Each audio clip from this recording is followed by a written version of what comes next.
Okay, hi everybody, I'm Colleen McGauley, and I'm happy to do this little presentation today. The topic is powerlessness from brokenness to wholeness, and so I want to talk a little bit about me and where I came from and what got me to a place where kind of is representative of this stained glass, where even though I had a lot of hard edges in my life growing up, this is where I see myself now, fairly whole and intact. And we're also going to go through what got me there, some by chance, some by determining to be different than how I was raised or the experiences that I had. So, this is kind of class participation. So, if you come up here, this kind of represents my life. And I'm going to put the first one up because from this you can fit your other pieces. And there is a faint line, so you'll, oh, it's upside down, shoot. I should have put this up before and tried it once. Okay, so what I'm going to ask you each to do is pass these around, and you're going to be part of my family of origin today, if you don't mind. Right here. Can anyone read that? Halinky and Stinky. Those were my parents. I don't know how they got their nicknames, but they got their nicknames. So I was raised in Southern California. I was one of 7 children. My parents had as many children as the good Lord gave them. That's how I was raised. And so in that, externally, we were a very intact family. Even though years later, my father said to me, when he apologized for his treatment of us, the 7 of us, he said we should have been in foster care. He knows that he was a child abuser, which meant a lot to me, that he admitted that. But we had a secret life, and yet it was full of dichotomies, full of different, we had the inside family, and then we had the public family. So in the public family, we were very involved in our faith. My father was head of the men's council. My mother was the head of a women's council at the church. We all did really good in school. We were like little stair steps. Eileen, Michael, Colleen, Patrick, Timothy, Johnny, Thomas. So, my story on the outside when I was growing up was my parents loved each other. My dad would come up the driveway, honk the horn. My mother would put lipstick on. And she'd start getting ready for dinner, fry some onions, because it always smelled like something good was going on then. But yet, a lot of yucky things were going on in that house. So who has, why don't you, Javier, come on up and fit your piece in there, if you wouldn't mind. Here's your tape. And why don't you read out loud what it says? So why can't I play Pop Warner? The Jones will play for me. Okay, why can't I play Pop Warner? The Jones family will pay for me. This was my brother Patrick. All he wanted to do was go outside of the house and play sports. Thank you. As a 40-year-old man, he still says that. What I'm hoping our time together will encourage you to change your story so that you're not 40 or 50 when I got the therapy that I needed. Okay, so Patrick is a very successful guy today.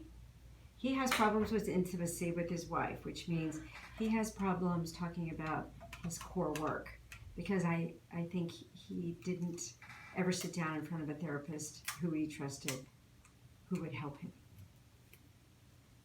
He never came to the point where he was willing to be vulnerable.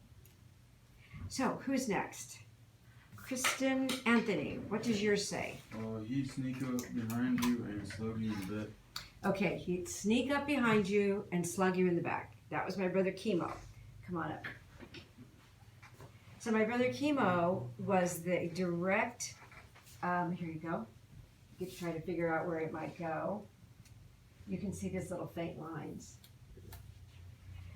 So the inside story in my house, there were 7 of us, and for some reason my parents believed in group punishment. So we were little stair steps, right? There's 7 of us. So someone's 2 and someone's 9. And so when anything was wrong, my dad would line us all up, tallest to shortest, youngest to oldest, take out his belt, and he'd hit us all. And he'd hit. It wasn't like, oh, you're 2, I'm only gonna bop you. Everyone got a powerful hit because somebody had lied or someone had stolen something. It could be 35 cents on his dresser. So we all lined up. And as this started going on, we each started trying to get the other person guilty. It was sort of like 1, 2, 3, 4, 5, there's 7 of us here, okay? So some of us were, when my dad would say, line up, he'd take off his belt. I'm gonna use, Kristen, I'm gonna use you as an example. Let's say you were my brother Tim. Hi. So Tim would start crying. He would just line us up and he'd start crying. And we would say, I would say to my dad, Tim's crying, he must be guilty. Why would I say something like that? When I knew I was guilty myself, which I was. I took their 35 cents. I wanted to go buy candy. We never got allowances. But in that group of abuse, I was pointing to other people to get it, because I didn't want to get hit. And my dad would set the timer, 15 minutes, everyone goes to their bedrooms, come back in 15 minutes. I'm gonna hit you all again. Crazy, eh? Okay, so, Virginia, what does yours say? The apple of his eye. Come on up. So, I was called the apple of his eye. So, there's 7 of you students here. See where you think that fits? So, talk about mixed messages. I was the apple of my father's eye. Thank you. And even though I was the apple of his eye, when I was 8 years old, he said, you know, you're my favorite daughter. Okay, so let's all be a family. 1, 2, 3, 4, 5, 6. Let's all be a family. And my father gives me a cute little nickname, apple of his eye. Do you have a nickname? No, you don't either. No one has a nickname but me. I love the fact that I had a nickname. I was not paying any attention to you, my older sister Eileen, who was like, I'm the firstborn. Why shouldn't I have a nickname? And I'm going to run out of order, and I'm going to put Fabian. You're up next. Oh, no. Let's see. Is it Shayla? Yeah. Shayla, I want you to read one of these and come pick it up and put it on the This is Twiggy. Twiggy. Come on up. You can put it in where you think it belongs. Twiggy was my sister's nickname. She got it when she was 16. I had my nickname when I was 5. Wait, there's Oh, cutouts. there's little cutouts. See where you think, see the little fake lines? Yeah. Yeah. Here, kind of tilt it a little like that. See, like that? Oh. Yeah. It goes off the page. I should have told you. Oh, okay. Yeah. So Twiggy, my oldest sister, when we were 50 years of age, we grew up in Southern California, as I said, and there was an ice cream parlor called Farrell's Ice Cream. It would be like Dewar's. Have any of you ever been to Dewar's ice cream parlor? Okay, what's the biggest thing that you can buy there? Is there like a triple, I don't go there very often, but imagine their biggest ice cream bowl they have. At Farrell's Ice Cream Parlor, where we lived, there was an ice cream called the Trough. Almost like a pig trough.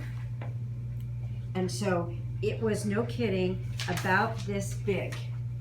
It was for a party of about 8 or 10. And my sister would go there and try to eat the trough so she could be like me, the apple. I've been round my whole life. And she was skinny like the model Twiggy. I'm kind of aging myself a little bit now. So, who's next?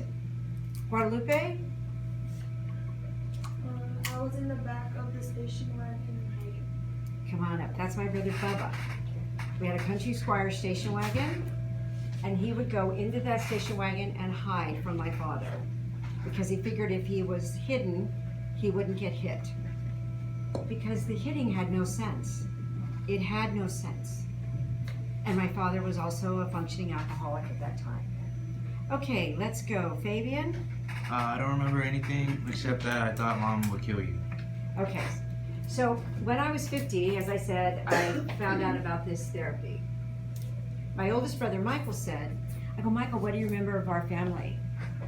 These were his exact words. I don't remember anything about my childhood except for the one time I thought Mom would kill you.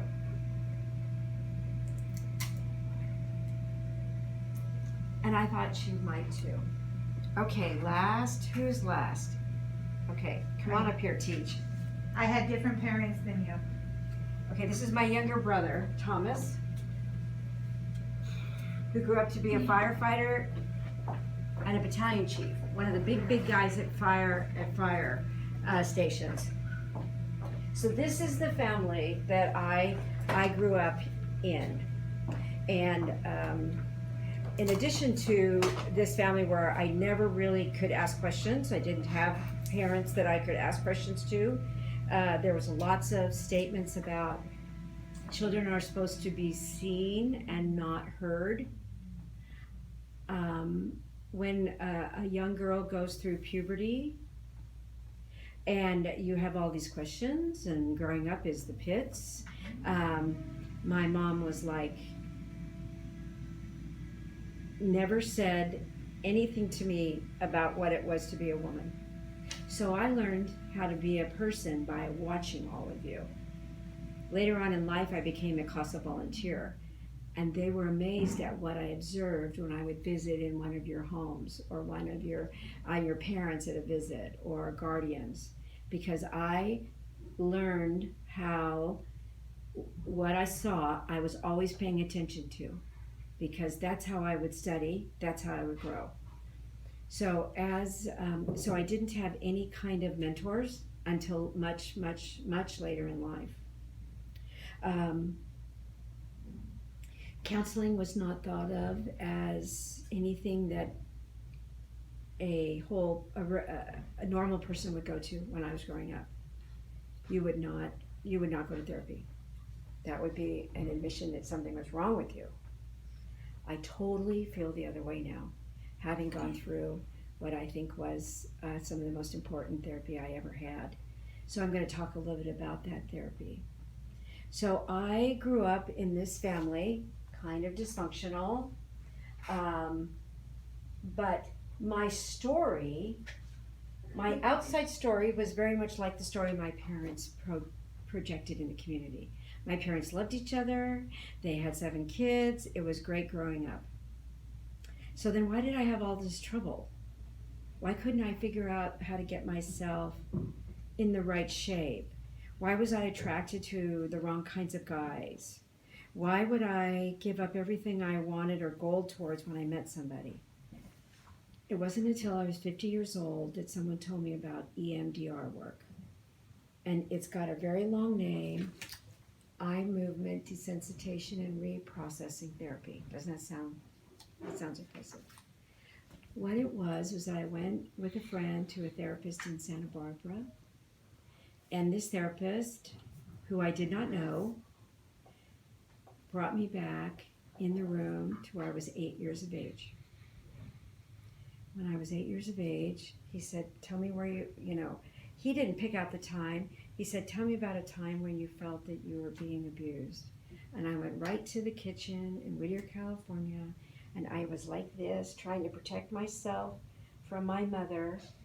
And he said to me, were you leaning? He got me all like how I was physically. And I got back to that little girl, and he told me an amazing thing. He said, you were powerless in your life. And I think it's the reason that I've worked for decades with children of abuse and abandonment. Because I know what it's like in my little world, which is probably not anywhere near what some of the things that you or other kids have experienced, young adults. I knew for me, I was powerless. When I went to school, my mother would take me to the Dominican nun, and I'd look up at Sister Celine, and my mother would say, if my child gets out of order, you're allowed to hit her. You just can't hit her in the face. So I was already getting hit all the time at my house, and we were all hitting each other. So we weren't like kind to each other. I sent 3 of my siblings to the hospital. An iron rake right here on your eye. I hit you with an iron seat on a swing, and you had a cut here that needed stitches. And I was tired playing with you, and I knew you needed help off the swing set, but I didn't help you, so you jumped and you landed your 2 front teeth on an upside down child seat, and your 2 front teeth went straight back up into the roof of your mouth. Now, if I was in a foster home at that point, which we all really should have been, I would have been to a group home, right? I hit you with an iron rake. That would be my first thing. I might go from level 8 to level 12. I might, after what happened to you, I might have been a level 14. But I was just acting out of this chaotic family that didn't make any sense. Sometimes we get, no kidding, it was so arbitrary. One time someone picked the turkey skin off of the turkey, a little patch of it. I love skin. And it was me. And I was guilty. But I didn't go up to my dad. He lined us all up. Everyone got hit. I went to my dad, he had the 15-minute timers, and I said, Dad, I did it. And he goes, I can't believe you did it. I can't believe you ate the turkey skin. And right then my brain went to, if I tell him I didn't do it, he'll know for sure I didn't. But I knew he would keep hitting all of us until someone confessed. And I said, no, I did it. So I went to Thanksgiving dinner, was in my bedroom without any dinner. And we were, if you could take off Halinky and Stinky, we were arrowing at each other all the time. My brother Takimo was the one to come up behind you, quiet, and then he'd slug you with all of his strength right in the middle of your back. And it would knock your breath out of you, so then you're like, and that would give him time to escape.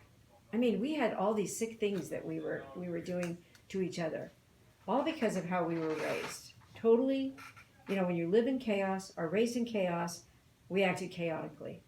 But we knew that in public, we were angels. And we were. Now, I was raised in a church that was, it was not, my parents were the only ones who pull you out and hit you in the foyer. Everyone else was doing it too. My mother, I used to think, let's say I would be sitting between Kristen and my mom would be sitting between Kristen and Virginia around this long pew. And sometimes there are superheroes who have those abilities to lengthen their arms. I felt like my mother had octopus arms, and she could reach out and she would grab you right at the kneecap. And you couldn't, and the worst thing you could do was say, "Ow, Mom!" Because that means you were up and out and in the foyer. Your dad was hitting you with the belt. So I never knew when to relax. I was hyper vigilant all the time. Something would drop and I'd be like, what's coming at me? Because I had my brother slugging me from the back, and it wasn't just me, he'd slug all of us. That was his way. He'd just take it quietly and go after you. My sister, we had to do the dishes for the 7 of the 9 of the family. So this is so crazy. I hope she never sees this, but she is guilty. She'd do the washing, rinsing, and then I would do the drying. So I'd have a towel in my hand, and she would fill up a cup with hot scalding water. I would grab it, not pay attention, and go like that to dry it, scald my hand. It was just a terrible, terrible place to be raised. So, but I did good in school. There's my public side. Did good in school. I did good in high school. I went to college. I went to Loyola College, got a bio degree, left, and I had this need to help. I wanted to help kids. I didn't know what it was. So I ended up going to Alaska, as far away from my family as I could. My brother Bubba has said to me, he's the one that was hiding in the back. He said, "You left our house at college and you never came back." And I said, "Darn right, I wasn't going to go back to that family." But let's go forward to where I grew up and I became a CASA volunteer. And I realized from the story I was reading on some of my kids, does anyone know what a CASA volunteer is? Anyone ever had one? Fabian, have you ever heard of CASA? I heard of it. Okay, so what that would mean is I would be assigned to one of you, let's say Fabian, and I would visit him on a weekly basis without pay, and I would get to know him. I get to know the things that really piss him off. I get to know the things that really hurt him. Over time, when he started trusting me, week after week, I'd wear him down. I found out how he'd do in school, and I'd see what I could do to help him. I would then go into the courtroom, write a report, and tell the judge what was really going on in Fabian's life. And advocate just for him. It's a special program. I wish there were hundreds more. Last year there were 200 CASAs, but there's 2,000 kids in foster care. But it was a perfect fit for me because I want to advocate for kids that have not had the right treatment. So now we're going to go to my day today, and I'm going to talk to you about, I love all of these folks, and things are good with all of these folks. And I want to tell you how I got there. And you know, sometimes I want to say how I got there, but really, it wasn't how I got there. It was how things happened to me. My faith, I believe sometimes there were angels helping me. I believe that all of a sudden I met someone who could pour into my life, ways that I could trust. So, here's me, and I'm going to say, maybe even you, one day. If I could save you from living, let's go around the room. How old is everybody here? 22. 22? 23. 23? 21? 22. 22? 22. 22? 21. 21. Almost 40. Almost 40. Okay. So I lived in this dynamic until I was 50. Trying to live by watching how people are. And if I could say to you one thing, my gift would be invest in yourself and find a way, find a person, find a therapist who can, if you have any kind of craziness like this or worse, that you can get some healing through. Now,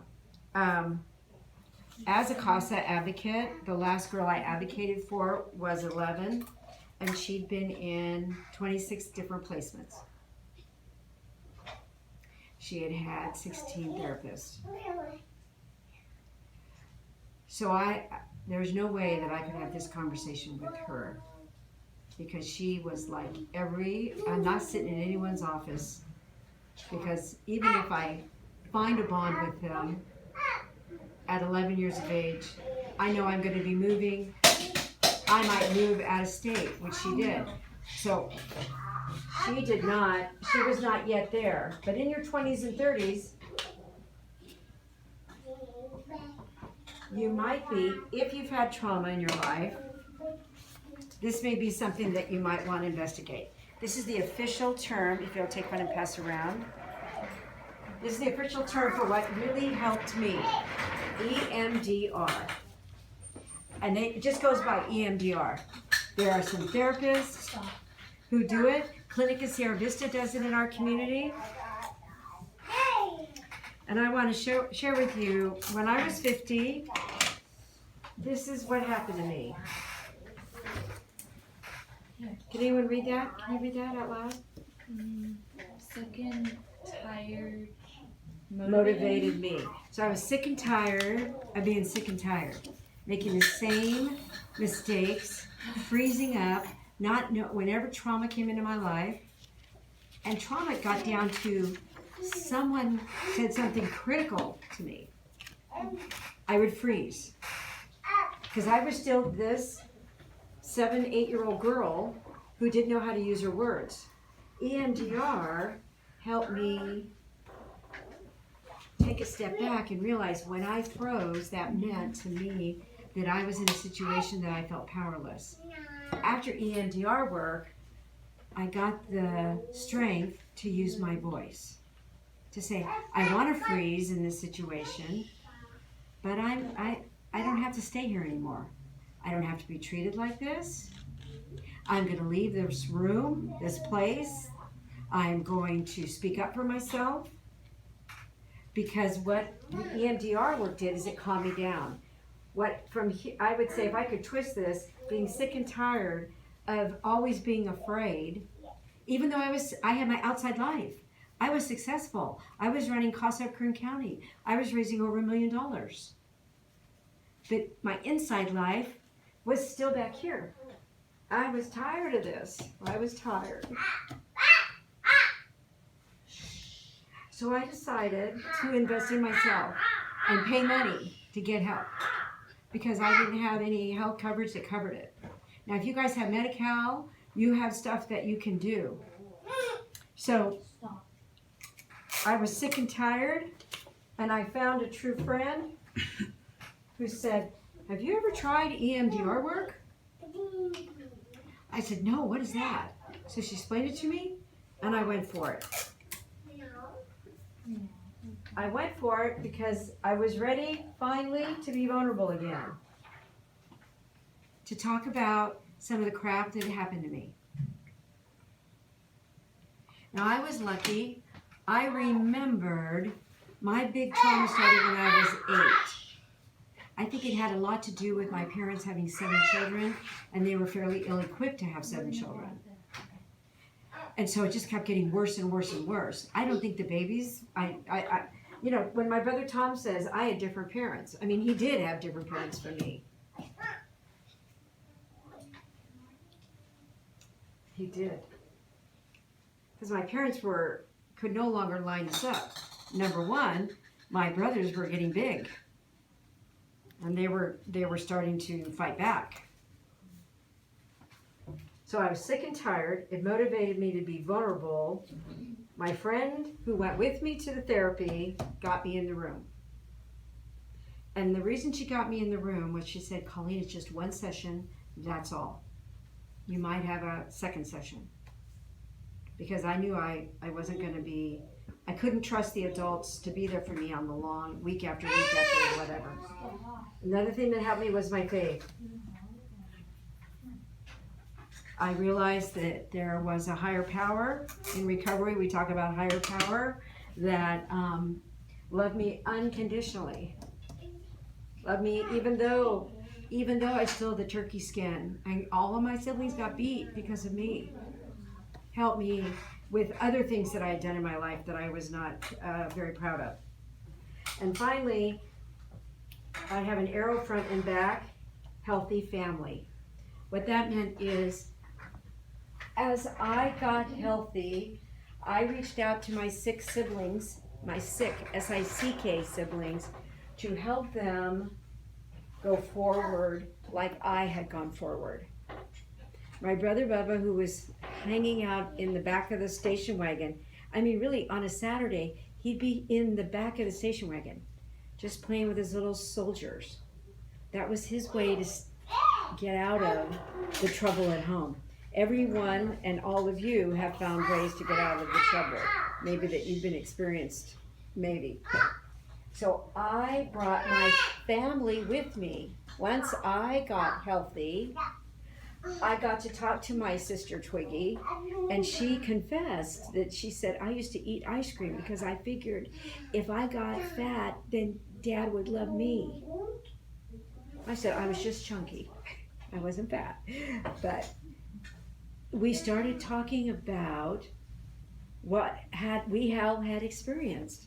I still have a brother who just says, I don't remember anything. I don't remember anything. And I said, that's how you coped. Okay. So now I'm going to talk about something that I want you guys to think about. So as the director of CASA, I got to meet on a regular basis with the juvenile court judges, with the head of the Department of Human Services, and with the head of mental health.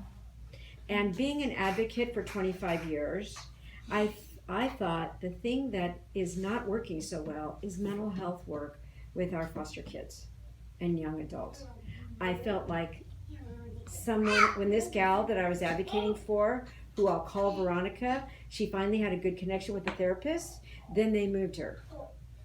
And there didn't seem to be any kind of thought about, she's bonded to this therapist finally. Oh, she'd come in the room and a new therapist would be there. One time Veronica said to this new person in the room, who are you? And she says, oh, I'm your new therapist. And my girl got up and just slapped her in the face. The system needed to be slapped. I'm sorry. But she was probably the 17th therapist that my little, at that point, 12-year-old girl had. Not one concern about, here I am with me, my therapist I trust, I'm sorry, you're going to be moving, here's the new therapist. There was no integration of care. So what I realized was, as a CASA volunteer, I'm able to read the entire case court file of each foster child that I'm assigned to. And sometimes, in Veronica's case, who I'll call her, she had 5 files and they were this tall, each about like this. And I sat down and I read her file. I read about things that happened to her when she was 3, and she was 4, and she was 4.5, and she was 5, and she was 6. Things that she didn't even remember happened to her because she was pre-verbal. And so here she is at 12 having all these issues. She was on 8 psychotropic medications, and no one knew her trauma history. No one knew all the things she had gone through, but me, because I read her whole file.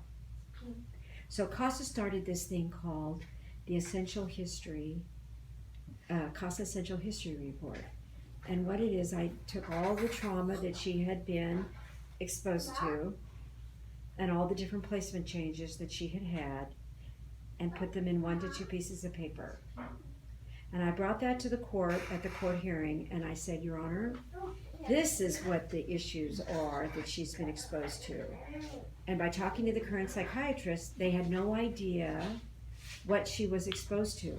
They just kept giving her medication for what the foster parents or the caretakers thought was wrong. Oh, wow. Do you see how that? So on one of the kids I read, so now we have this program here in Kern County that says it's different now than it was when you guys came into foster care. How old were you when you were in foster care the first time? 15. 15? 16. 16? 13? 11? Like 1.5, 2 years old. 1.5, 2 years old? Like 3. 3. Okay, so one of the kids I had came in, he was still in a stroller. And when he was in a stroller, okay, here's the story. He's in a stroller. The police come by and pick up mom and her girlfriend. She has a baby in a stroller, and they're dumpster diving for food. And this little guy came in about 12 months of age. When he got into foster care, the story in the file says he couldn't sleep on a bed.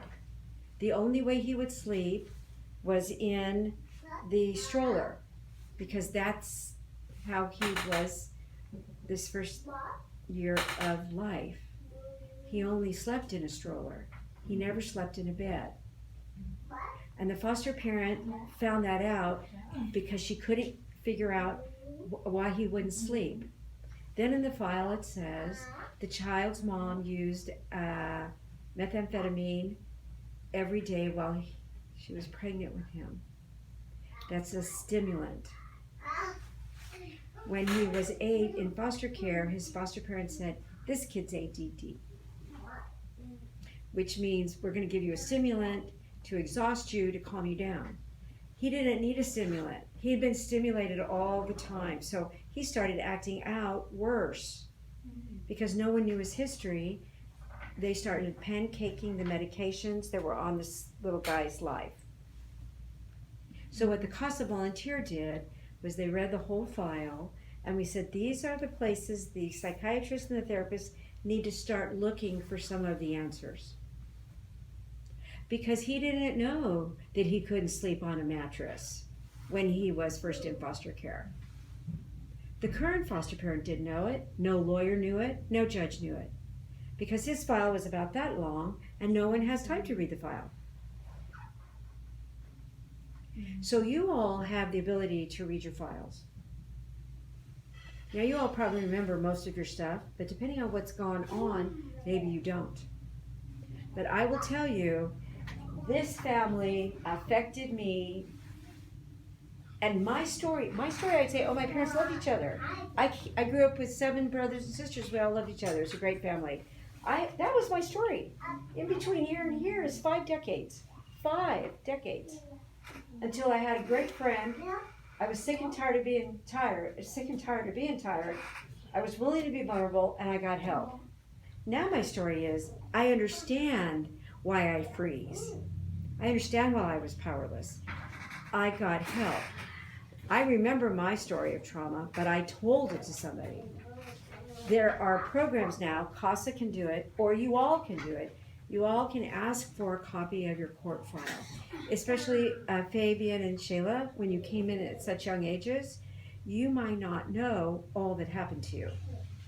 You may not be willing or ready to find out what to do about that therapeutically. But there is a way that you can find out what trauma you have, and you can have that aha moment. This is why I do the things I do. Hi. They say that wisdom is that if you keep doing the things you used to do and think you would have the same outcome, that's foolishness. I want to encourage you all to invest in yourself, and if you want help, you have my card. My card is for calling me if you want to get a copy of your file, which you can at a very reduced rate. And you can find out what happened to you when you were little. Because it is a key to success. Why can't we get it for free? You can get it for free. Okay. You can get it for free. But maybe reading all of that, there are certain things that you don't have to double, triple read. So Fabian, not to put you on the spot, but you came in as a young infant. Were you in the AB-12 program? Mm-hmm. Okay. So you've been raised in foster care. Mm-hmm. So have you had a chance to read your file yet? I read it, but I read them when they sent them in the mail, and they were horrible what they would say about, like, I didn't feel like it matched up to who I was as a person. Yes, yeah. Because people are doing these kind of come into your life, look at something, go back out, see you in another month, see you maybe in 2 months. Yeah. So this is not really to read about how you're described. It's to find out what happened to you. Because it may, understanding that, maybe getting this kind of help is a way that you might be able to make sense of your future. I'm here to say it would be great if you could save 3 additional decades of trying to figure it out. Is that like the whole like stack of paperwork, or is that just like the summary that they do at the Yeah, see, that's You know, the thing. you When get you, yeah, stuff you in get the this little 2-3 page, maybe Yeah. 8-page report, that you have the ability to get the whole thing.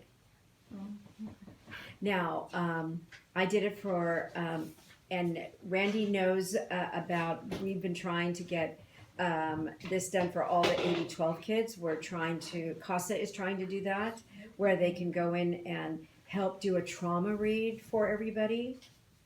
They can then say, you may not want to, you may not trust adults. There are many youth that we worked with in CASA who said, I'm done with therapy. I've had, like my gal who was 16, who was 10 and 11. When you have like 15, 16 therapists, you can see, we both can see that the chances of you coming in and talking to someone new shrink. Because you're like, really?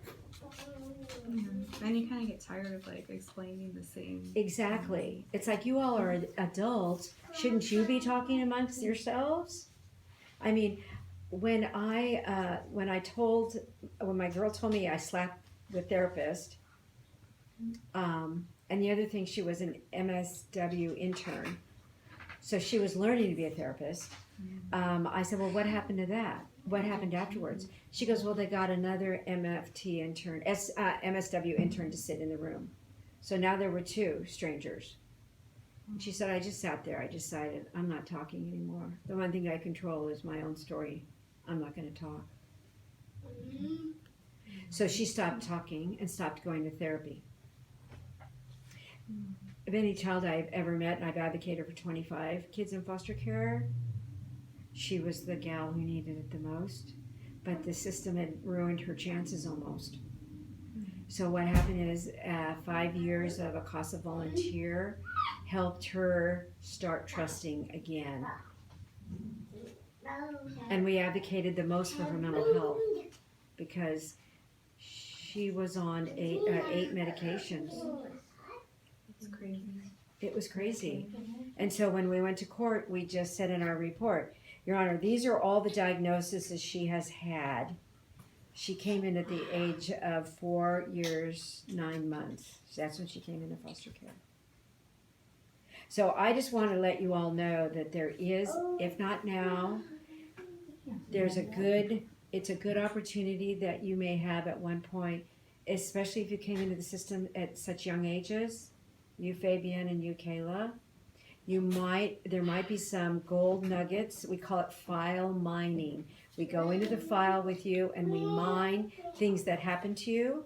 We also mine people that are in there that maybe wanted to have connections with you, but after the first 3 to 4 years they gave up. And they may be someone who can help fit in pieces.